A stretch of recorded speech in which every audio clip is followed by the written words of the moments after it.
One day after Berlusconi's court appearance, the lower house is voting to pass the immunity bill. Berlusconi's attorneys are present to vote on the bill. The debate has dragged on all day, as more than 70 amendments are considered, a stalling tactic of the opposition. Outside, a crowd is gathering to protest the bill's passage.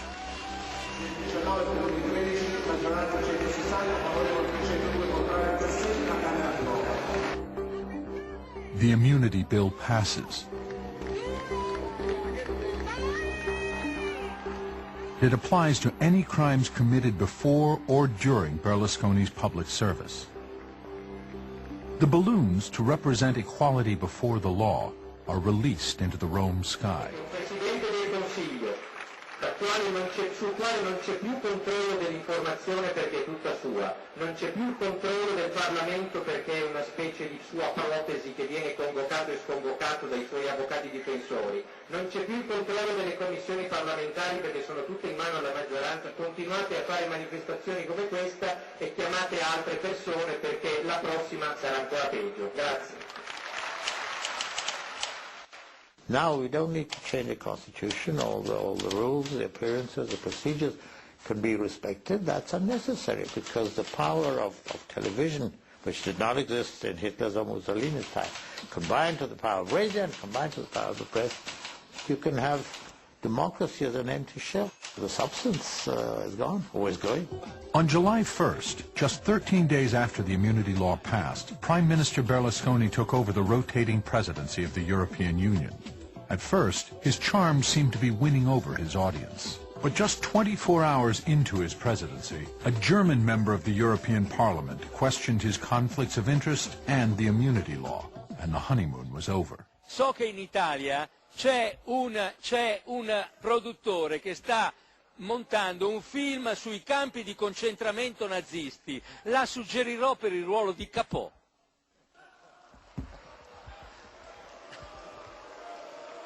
Lei è perfetto. Se questa è la forma di democrazia che intendete usare per chiudere le parole del Presidente del Consiglio europeo, sembrate turisti della democrazia, dei turisti della democrazia. His remarks in Strasbourg were not heard on Rai's leading news program. It has been a productive summer for Silvio Berlusconi.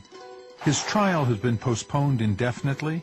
He's immune from further prosecution. This month, The Economist magazine challenged Berlusconi again to defend himself against a long list of unanswered questions about his financial and political past. Alexander Stilla, thank you for joining us. Thanks for having me. Let's talk about Berlusconi's power over the TV. Directly or indirectly, he controls 90% of the TV in Italy. But if you're an Italian sitting in Italy watching television, do you get objective news? Do you learn about the truth about the Italian economy, Italian politics? Well, to give you an idea, I mean, if this matters during election coverage, and I think we all appreciate how important that is, if you if you watch one of Berlusconi's channels, the anchorman on one of his channels wept with joy when Berlusconi was elected on air. I've watched programs in which he's just literally insulted the political opposition, called them liars, called them enemies, called them communists, called them all sorts of things. I saw his main political adversary was given a little soundbite in which he was portrayed at a fish market talking about how to cook fish instead of talking about the political issues of the day. You know, that may seem laughable to many people, and many Italians will tell you, oh, I actually watched that for amusement. But it's not so funny if you consider that, for example, there are statistics that show that the people that watch Berlusconi's channels vote overwhelmingly for his party. You realize that control of television does translate into votes and translates into power in ways that should make, I think, everyone uneasy. Well, let's talk about the specific charges of corruption and bribery that have been made against Berlusconi. Do you think the average Italian regards these charges as outrageous, or do they somehow come to expect business leaders to bribe the taxman, for example, to avoid paying taxes? Well, I think it's true that one reason why there's been a high level of toleration for Berlusconi and his legal problems is that many Italians do skirt the law, in many cases feel they're forced to skirt the law by excessive regulation. There are something like 70,000 or 90,000 laws in Italy and only 5,000 in France or Germany. Tax laws. Just laws in general. Their life is very regulated. But I think that what many Italians don't know, because it hasn't been publicized, is that the kind of bribery and the kind of corner cutting that Berlusconi and his company has done is on an entirely different scale. That's not being reported to the Italian people in detail. It is reported, but it's, for example, never explained on TV. So that, for example, what you'll get on TV is Berlusconi or one of his lawyers saying, "This is outrageous. They've invented an entire case based on no evidence."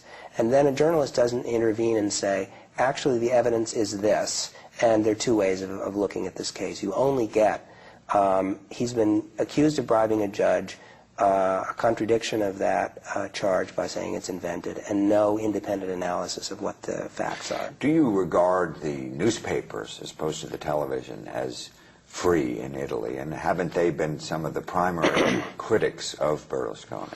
Well, they have, but it's interesting. Berlusconi doesn't much worry about newspapers that are, or magazines that are sort of clearly on the left. He knows that their readers will never vote for him. Where Berlusconi has dedicated his attention are in the print media that have a broad mainstream centrist readership. Like we saw in the film. The Corriere della Sera is the prime example. La Stampa, the newspaper of Turin, is the other. They are big centrists. It's like the Washington Post and the New York Times here in Italy. And he has been able to exercise a lot of indirect control of those papers. But can't you read in Corriere della Sera today, tomorrow, next week, strong criticism of Berlusconi? You would think that that would happen in any in a naturally free press, and that has not happened in Italy. So that as a result, the average sort of center voter doesn't quite know what to believe. I think actually, if they examine them closely, they'd be quite shocked. Well, we found that very interesting in the film, that you had his lawyers, his very own lawyers in his trial, going back as parliamentarians to change the laws to his advantage. Could that happen in any other country, or is that pretty unique to Italy? Maybe somewhere in South America, but I'm not aware of it happening in any advanced democracy. It's a very, very anomalous and peculiar situation. They literally would spend 2 or 3 days a week in Milan defending Berlusconi in their black lawyerly robes, and then fly back to Rome and then rewrite the laws that would then short-circuit the very trials in which he was a defendant. And that happens in all sorts of areas, including business areas, economic legislation. How much do you think the Berlusconi model is playing out in other parts of the world? Well, I think the thing that makes Berlusconi a really interesting, important figure is that he crystallizes in a very dramatic way problems and issues that exist in all modern democracies now, in every society, including ours. Money, media, and political power are very closely connected. He's understood, maybe more than any politician, that if something doesn't appear on television, it doesn't exist. You look at the recent decision of Arnold Schwarzenegger to enter the race for governorship. The fact that he is a celebrity, a TV personality, movie personality with an enormous amount of money makes him a player from one day to the next. I don't think people have fully processed how deeply television has changed the political process in our own world. Political parties have become vestiges of what they were, and individuals and large amounts of money can leapfrog over that process. In Italy, it exists in a much kind of neuter and cruder way, but I think people everywhere in this country as well have a very dismaying feeling that politics is going over their heads, is being decided by wealthy interests that don't take them into consideration, and are bending the legislative process in their own behalf. People get used to that and say, well, if they can do that in Italy, then what's the big deal if I do it to a lesser degree here in France or in England or in this country? And so I think it's setting precedents that are unhealthy for democracy. Ora le chiediamo al Io vorrei mettere anche